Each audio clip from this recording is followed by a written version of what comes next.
चौथी भेंट। विलास की अनावश्यक टिप्पणी से कई दिन तक चक्रपाणि का मन कुछ विक्षिप्त तथा उदास सा रहा।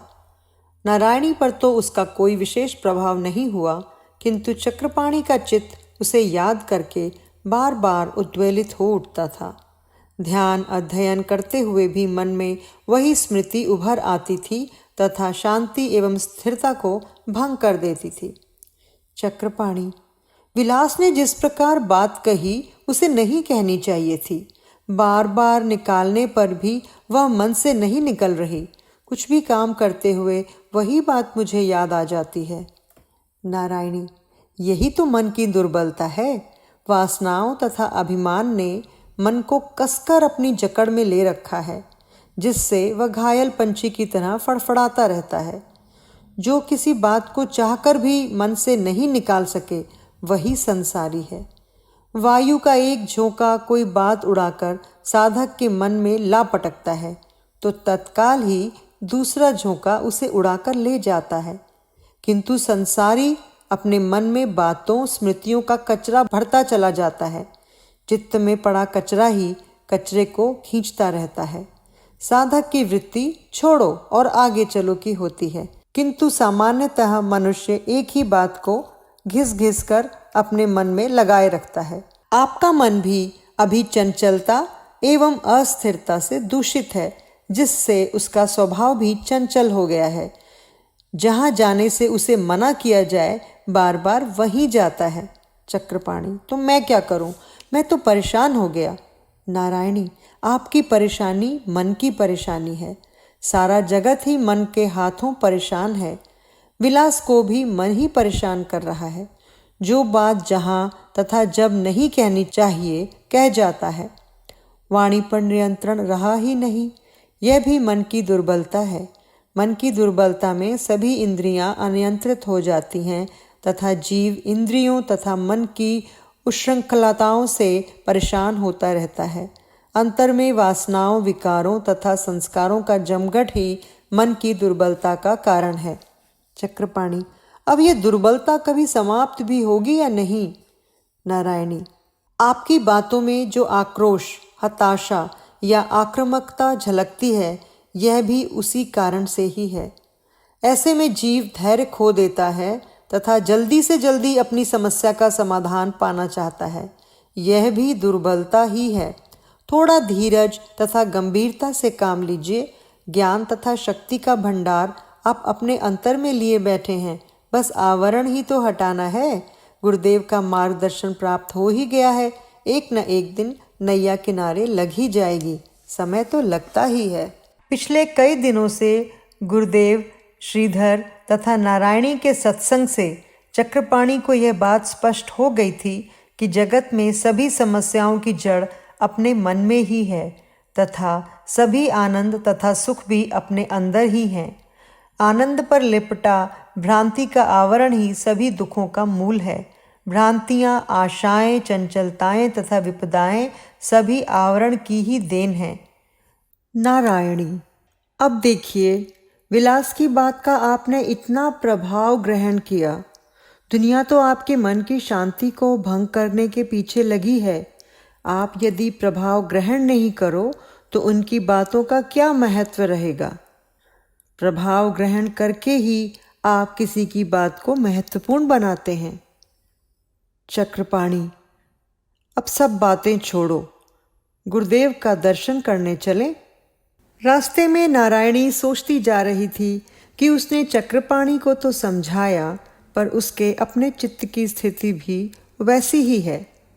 ठीक है कि कोई बात अधिक देर तक उसके मन में प्रभाव नहीं कर पाती, किंतु अन्य अनेक विकार अंतर में डेरा जमाए बैठे हैं। अभी तक भी अपने अंदर या बाहर चेतना की प्रतीति कहाँ होती है। मेरी आध्यात्म की यात्रा अभी भी आरंभ नहीं हो पाई है। नारायणी ऐसा सोचने लगी। जगत को भगवान की लीला कहाँ देख पाती हूँ। माया की भ्रांति में ही उलझी हूँ। अभी तक तो चित्त की स्थिर अवस्था भी प्राप्त नहीं की। अध्यात्म कोई बातों का विषय तो है नहीं। आध्यात्मिक अवस्था प्राप्त करना, अध्यात्म को अनुभव में उतारना, अध्यात्म स्थिति में ही निवास करना, यही अध्यात्म है। शास्त्र ज्ञान की गठरी को सिर पर लाद देने का नाम ही अध्यात्म नहीं है। यदि शक्ति चैतन्य है तो उसकी चैतन्यता को अनुभव करना होगा। यदि हम ईश्वर के अस्तित्व में विश्वास करते हैं तो उसे प्रत्यक्ष करके उसमें ही निवास करना होगा। विश्वास करना तथा अनुभव नहीं करना मिथ्याचार है। सारा जगत ही इसी मिथ्याचार में पड़ा है। मेरी स्थिति भी जगत से भिन्न नहीं है। चक्रपाणी: नारायणी, क्या सोच रही हो? नारायणी: अपने चित्त की दयनीय स्थिति के बारे में विचार कर रही थी। चक्रपाणी: तुम्हारा चित्त और दयनीय स्थिति? तुम आध्यात्मिक दृष्टि से मुझसे आगे हो। नारायणी: मैं आगे हूं, क्या इसी बात से संतुष्ट हो जाऊं? हम दोनों माया के गर्त में गिरे हुए हैं तथा बाहर निकलने का प्रयत्न कर रहे हैं। मान लिया कि मैं तुमसे अधिक चढ़ाई चढ़ चुकी हूं, किंतु कभी भी फिसलकर तुमसे नीचे भी तो गिर सकती हूं। जब तक हम माया की परिधि में हैं, यह नहीं कहा जा सकता कि कौन आगे है और कौन पीछे। दोनों बातें करते चले जा रहे थे कि सहसा पता नहीं कहां से निकलकर एक सांप चक्रपाणी के सामने आ गया। चक्रपाणी का पांव उस पर पड़ने ही वाला था, किंतु उससे पहले ही उसकी दृष्टि उस पर पड़ गई। उसने मुंह से जोर की चीख निकाली। वह एकदम उछलकर दूर कूद गया। सांप आगे निकल गया। डर के मारे चक्रपाणी का शरीर पसीना पसीना हो गया। नारायणी की ओर देखकर कहने लगा, मैं डर गया था। नारायणी इस घटनाक्रम पर हंसे जा रही थी। कहने लगी, आप सांप से नहीं डरे। जन्म जन्मांतर से आपके मन में सांप के प्रति भय का जो भाव है, उसी ने उदय होकर आपको डरा दिया है।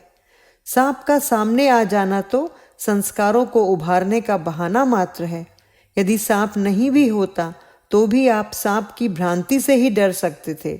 इस डरने के साथ आपके चित्त में बैठा सांप के प्रति भय का भाव और भी प्रबल हो गया है। अब जैसे विलास ने कुछ अनुचित कहा, आपके मन में उसके प्रति घृणा का भाव पैदा हो गया। अब जब भी विलास आपके सामने आएगा, अंदर का घृणा का भाव खड़ा हो जाएगा। आप विलास की उपेक्षा करोगे, बात करने से बचोगे, मन में यह इच्छा करोगे कि यह जल्दी ही यहाँ से चला जाए। इन सब के संस्कार तो संचित होंगे ही। पहले का घृणा भाव और भी प्रबल होता जाएगा। आप कभी भी इस भाव से पीछा नहीं छुड़ा पाओगे। सांप से आप डर गए। यदि भय पहले से ही आपके अंदर नहीं होता तो आप कैसे डर सकते थे? चक्रपाणी: यह तो बड़ी समस्या है। संस्कार संचय होते हैं, बलवान होते जाते हैं, हम कुछ नहीं कर पाते। फिर इसका क्या उपाय है? नारायणी: वह गुरुदेव बताएंगे, क्योंकि वही इस विद्या में मर्मज्ञ हैं। हम तो समस्या की उपस्थिति ही कर सकते हैं, समाधान वही करेंगे। बातें करते करते वे आश्रम के समीप पहुंच गए थे। श्रीधर से बाहर ही भेंट हो गई। नारायणी ने पूछा, आप ऐसे शांत वातावरण में रहते हैं, तो यदि कभी नगर के कोलाहल में जाना पड़ जाए तो आपका मन घबरा जाता होगा। श्रीधर: गुरुदेव की ऐसी कृपा है कि शांति तथा कोलाहल दोनों स्थितियों में मन शांत ही बना रहता है। पहले अवश्य ऐसा होता था, तब बाहर का प्रभाव चित्त ग्रहण करता था। अब उसने प्रभाव ही ग्रहण करना बंद कर दिया, तो कैसा भी वातावरण हो, कोई अंतर नहीं पड़ता। चक्रपाणी: तो इसका अर्थ यह है कि अपने मन को जगत के प्रभाव से बचाने का अभ्यास करना चाहिए। श्रीधर: नहीं, जगत मन को प्रभावित नहीं करता। मन जगत के प्रभाव को ग्रहण करता है। जगत में कोई प्रभाव शक्ति नहीं, मन में ग्रहण शक्ति है। जब तक मन की ग्रहण शक्ति नहीं तोड़ दी जाती, तब तक आप कितना भी अभ्यास करो, कुछ नहीं होता। आपको जगत नहीं डराता, आप जगत से डरते हैं। जगत आकर्षित नहीं करता, आप आकर्षित होते हैं। यदि आपके मन में डर या आकर्षण को ग्रहण करने की शक्ति न हो, तो कितना भी डराने तथा आकर्षित करने पर भी आप भयभीत तथा आकर्षित नहीं हो सकते। चक्रपाणी: तो इस ग्रहण शक्ति को कैसे तोड़ा जाए? श्रीधर: यह गुरु का विषय है, गुरुदेव ही बतलाएंगे। नारायणी तथा चक्रपाणी आश्रम में प्रवेश कर गए तथा गुरुदेव की कुटिया की ओर बढ़ गए। चक्रपाणी: नारायणी, तुम कितनी बुद्धिशाली हो। श्रीधर को प्रश्न करके तुमने मुझे कैसा ज्ञान कराया। क्या करना है और किस तरह से प्रश्न करना है यह भी तो आना चाहिए। तुम्हारा प्रश्न कितना समयानुकूल था। नारायणी: अब बस करो, अधिक प्रशंसा से कहीं मेरा अभिमान जागृत न हो जाए। अब दोनों प्रणाम करके गुरुदेव के समक्ष बैठे थे। चक्रपाणी: गुरुदेव, कल किसी ने ऐसी बात कह दी जिससे चित्त विक्षिप्त हो गया। वह कहने लगा कि यह सब फालतू की बातें हैं। भगवान को किसी ने देखा भी है? जो शक्ति सामने है उसको नहीं मानते, कल्पना के पीछे भागते हो। गुरुदेव: पहले तो उस व्यक्ति को मन से क्षमा कर दो तथा उसके प्रति घृणा को त्याग दो। उसकी कही हुई बात उसे ही लौटा दो। जब तुम ग्रहण ही नहीं करोगे तो बात अपने आप महत्वहीन हो जाएगी। किसी के प्रति घृणा भाव रखने से अपना ही मन दूषित होता है। क्षमा कर देने पर तुम्हारा मन तत्काल हल्का हो जाएगा। ऐसे लोग घृणा के नहीं, दया के पात्र हैं। जैसे किसी पदार्थ या व्यक्ति को स्थूल नेत्रों से देखा जाता है, ऐसे ईश्वर को नहीं देखा जा सकता। वैसे ईश्वर तो जगत के रूप में सर्वत्र फैला हुआ है, किंतु उसने नाम रूप का आवरण ओढ़ रखा है, इसलिए नाम रूप दिखाई देता है, ईश्वर नहीं। नाम रूप के आधार पर चैतन्य को अनुभव करने के लिए सूक्ष्म दृष्टि की आवश्यकता है। भौतिक नेत्र तो नाम रूप में ही उलझ कर रह जाते हैं। यह कहना कि किसी ने ईश्वर को नहीं देखा ठीक नहीं। ऐसे अनेक साधक इस समय भी विद्यमान हैं जो चैतन्य ईश्वर को अपने ज्ञान चक्षुओं से तथा उसकी लीलाओं को देखते हैं। यह शक्ति जागृति के उपरांत ही संभव हो पाता है। शक्तिपात से जब शक्ति अंतर में क्रियाशील होती है तब साधक कुछ नहीं करता। वह कौन है जो यह क्रियाएं करवाता है? इस बात को वह नहीं समझ सकते जो इस विद्या की जानकारी नहीं रखते। इसके लिए श्रद्धा, समर्पण, सेवा तथा साधना की आवश्यकता है। यह ज्ञान विषयी ज्ञान से सर्वथा भिन्न है। चक्रपाणी: गुरुदेव, मैंने मन से उसे क्षमा कर दिया है। अब उसके प्रति कोई घृणा भाव नहीं है। गुरुदेव: साधक को बड़ा संभल कर रहने की आवश्यकता है। जिस भी कर्म या भाव से चित्त में संस्कार संचय होता हो, उससे बचकर रहना होता है, क्योंकि इससे अपना मन ही दूषित होता है। साधक को पहले के संचित दोष निकालने हैं। यदि वह दोषों का संचय करने में ही लगा रहा तो उसके पहले के दोष कैसे क्षीण होंगे। नारायणी: गुरुदेव, क्या शक्तिपात से शिष्य की शक्ति जाग जाती है? गुरुदेव: शक्तिपात का अर्थ ही यही है कि शिष्य की शक्ति जाग जाती है। प्रत्येक जीव में शक्ति विद्यमान है, किंतु जगत की ओर अभिमुख है। इसी को शक्ति की प्रसुप्त अवस्था कहा जाता है। जागने का अर्थ है कि आत्मा की ओर उन्मुख हो जाना। तब साधक की साधना में से ये प्रयत्न लुप्त हो जाता है तथा उसके स्वभाव तथा चित्त भूमिका के अनुरूप स्वतः साधन करने लगते हैं। इसलिए इसको सिद्ध योग भी कहा जाता है तथा स्वाभाविक योग भी। तब किसी प्रकार के जागतिक साधनों की आवश्यकता नहीं रहती, इसीलिए यह स्वतंत्र योग है। तब समर्पण ही साधक का मुख्य साधन हो जाता है, इसलिए समर्पण योग भी कहा जाता है। ईश्वरीय शक्ति प्रत्यक्ष होती है, जिसके प्रति साधक में परम प्रेम पैदा हो जाता है, इसलिए परम प्रेम रूपी भक्ति भी इसे कह सकते हैं। निर्गुण शक्ति चित्त के आधार पर क्रियाशील अनुभव होती है, इसलिए यही सगुण भक्ति है। विभिन्न मंत्र अनायास ही क्रिया रूप में अंतर से निकलते हैं, इसलिए मंत्र चैतन्य भी यही है। सामान्यतः जीव चित्त को ही अपना आत्मा समझता है। यदि वह प्रयत्न पूर्वक साधना में प्रवृत्त हो जाता है तो भी वह चित्त को ही आत्मा समझता रहता है। यदि शक्तिपात से उसकी शक्ति जागृत हो जाती है तो भी चित्त को ही आत्मा समझता है, किंतु उसके साथ साथ उसे चित्त पर आत्मा का चैतन्य प्रकाश भी परिलक्षित होने लगता है। इससे उसके दृष्टिकोण में परिवर्तन आरंभ हो जाता है। चैतन्य का यह प्रकाश क्रिया के माध्यम से चित्त पर परिलक्षित होता है। तब साधना का आधार कल्पना मात्र नहीं रह जाता। कुछ प्रत्यक्ष अनुभव भी आरंभ हो जाते हैं। अपनी माने जाने वाली शक्ति से अन्य भी कोई शक्ति है जो जीव की इच्छा के अधीन नहीं है। शक्ति की प्रत्यक्ष अनुभूति तो नहीं होती, किंतु क्रिया के रूप में समर्पण के लिए आधार अवश्य मिल जाता है। किंतु चित्त तथा आत्मा का मिलन कभी संभव नहीं।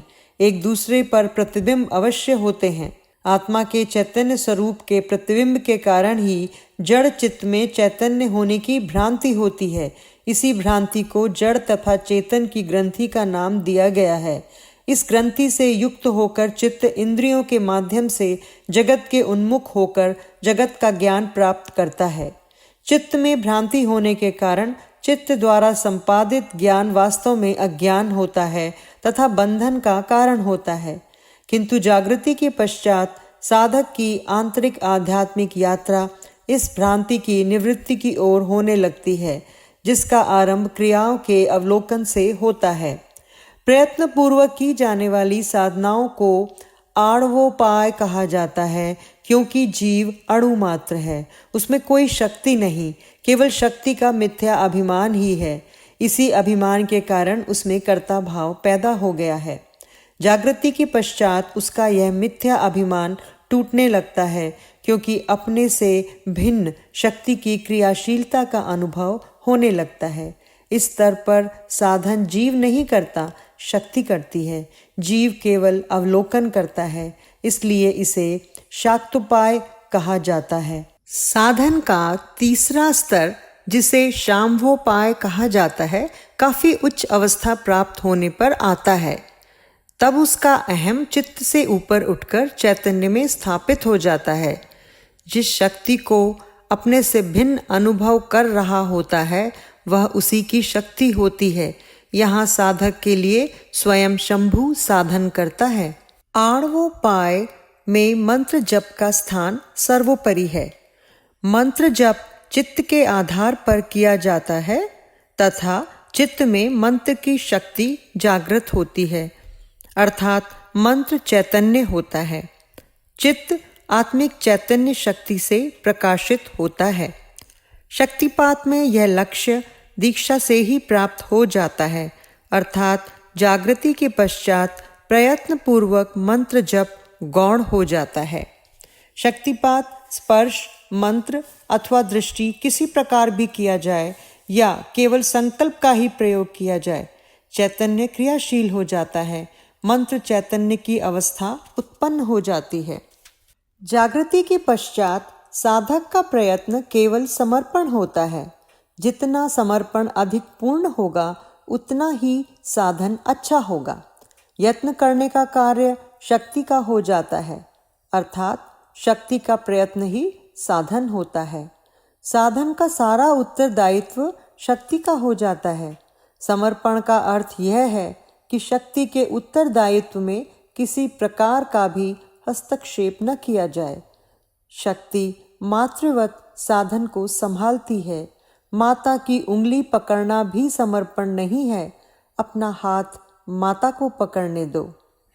जिस प्रकार एक छोटा सा बीज अंकुरित होकर तना, शाखाएं, पत्ते, फल तथा फूल सहित एक बड़े वृक्ष के रूप में विकसित हो जाता है, अर्थात वह विशाल वृक्ष पहले छोटे से बीज में छुपा हुआ था।